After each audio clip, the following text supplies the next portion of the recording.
Nel corso dell'incontro con la stampa nella giornata di ieri, al fine di illustrare le iniziative inserite nel bando Pinqua, procedura per la presentazione delle proposte e per l'erogazione dei finanziamenti per l'attuazione del programma innovativo nazionale per la qualità dell'abitare, che prevedono interventi migliorativi nei quartieri di Santa Croce, Parco Icori, Villa Seta, al fine di concorrere al disagio abitativo con particolare riferimento alle periferie, alla sua rigenerazione urbana, all'incremento della qualità dell'abitare di parti della nostra città, con riferimento all'edilizia sociale. Il sindaco Miccichè ha anche detto come Agrigento sia appetibile a grosse imprese multinazionali che vedono nella nostra città un momento di pubblicità anche per loro, essendo Agrigento nota in tutto il mondo per il suo patrimonio culturale e storico, al fine di valorizzare parti del nostro territorio, come ad esempio potrebbe essere il Parco Icori.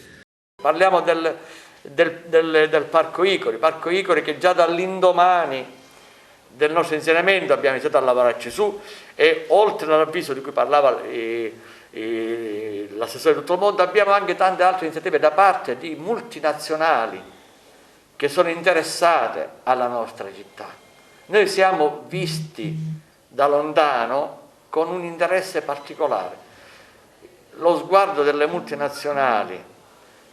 su Agrigento è puntato, è interessante, perché loro vedono in noi un potenziale turistico e economico immenso. Dobbiamo essere bravi noi ad accogliere le richieste, a farle nostre e poi a scegliere il miglior offerente.